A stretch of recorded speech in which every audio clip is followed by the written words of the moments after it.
Halo, perkenalkan kami dari grup C22066 akan mempresentasikan capstone project kami dengan judul Easy Diagnose, yaitu website diagnosis penyakit dengan mudah. Berikut adalah tim kami. Ada saya, Christopher Ryan, ada juga Saint Julius Lase, ada Syahrul Saifullah, dan juga ada Sri Putiara.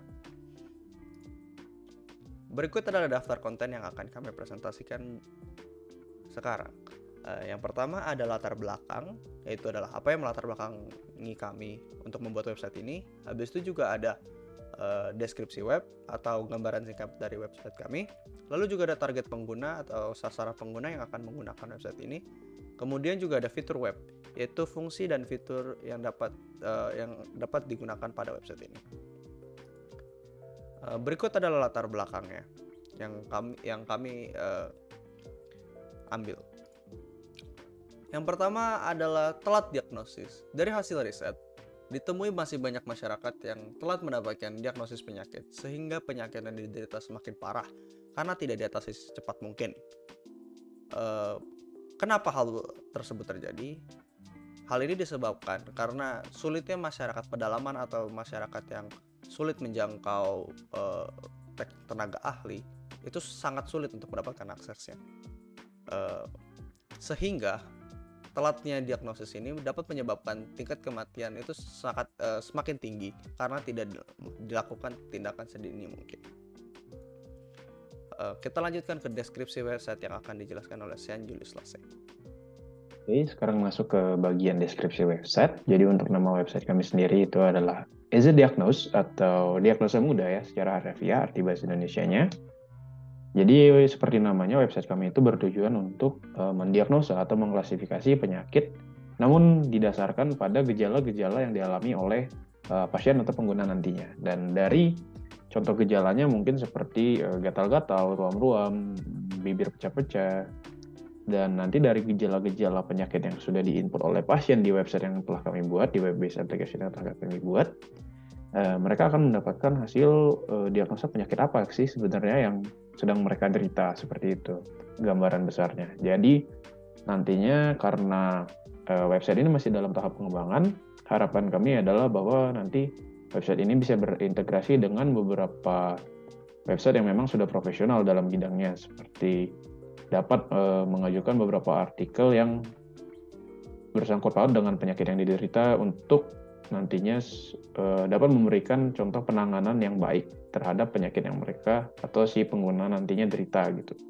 Nah, terus juga harapannya karena memang ini masih dalam tahap pengembangan, dari hasil diagnosa yang telah mereka dapat atau dari si pengguna dapat, mereka dapat melihat beberapa referensi obat-obatan yang dapat digunakan sebagai pertolongan pertama untuk menangani penyakit yang mereka derita, seperti itu.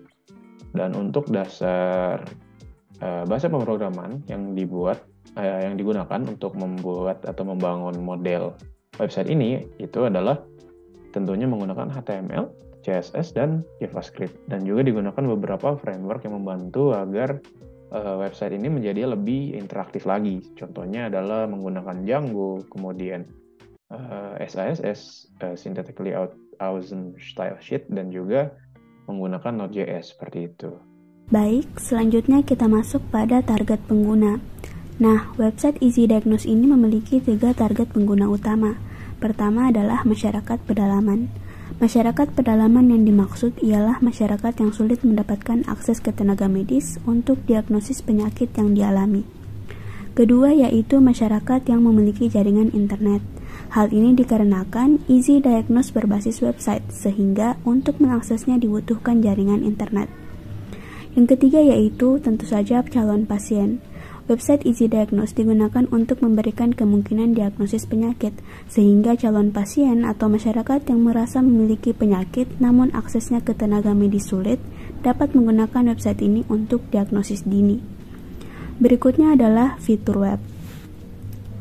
Website Easy Diagnose menyediakan 3 fitur utama, yaitu pertama, fitur pencarian gejala. Di website ini, gejala yang kemungkinan dialami ditampilkan dalam bentuk daftar atau list, sehingga pengguna cukup memilih gejala yang dialaminya tanpa perlu lagi mengetikkan secara manual. Kedua adalah klasifikasi multi gejala. Jadi, website Easy Diagnose dibuat agar dapat memberikan diagnosis berdasarkan gejala yang diinputkan pengguna. Oleh karena itu, website Easy Diagnose dirancang untuk dapat menginputkan lebih dari satu gejala untuk diagnosis yang lebih baik dan terukur. Ketiga yaitu cara penanganan. Selain mendiagnosis dini, website Easy Diagnose juga memberikan cara penanganan awal pada penyakit yang didiagnosis. Hal ini dimaksudkan agar penyakit tidak bertambah parah sebelum pengguna dapat menemukan dokter atau tenaga medis terdekat. Selanjutnya, rekan kami Muhammad Syahrul akan mendemokan cara penggunaan dari website Easy Diagnose. Baik, di sini saya M. Syahrul Saifullah ingin mendemonstrasikan website yang telah kami bangun, yaitu website Easy Diagnose, yang mana website ini dapat mendiagnosis penyakit berdasarkan gejala yang dialami. Ini adalah website kami dan hanya sederhana landing page-nya. Kemudian kita di sini bisa langsung memulai diagnos, tinggal klik di start diagnos. Setelah itu website akan menampilkan sebuah form diagnos. Di sini kita diminta untuk menginputkan nama, misalkan nama saya pribadi. Kemudian di sini ada tanggal lahir. Lalu di sini kita bisa memilih gejala apa yang sedang dirasakan. Misalkan kita pilih yang itching, kemudian skin rash, kemudian ada nodal skin eruptions, kemudian coba kita diagnos. Klik diagnos, maka akan muncul hasil dari diagnosisnya.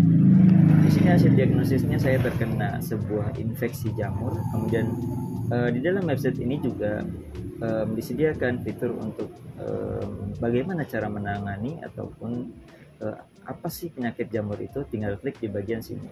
Maka akan diarahkan ke sebuah blog atau artikel yang membahas perihal infeksi jamur dan juga cara penanganannya. Mungkin cukup sekian presentasi dari kelompok kami. Kurang lebihnya mohon maaf. Wassalamualaikum warahmatullahi wabarakatuh.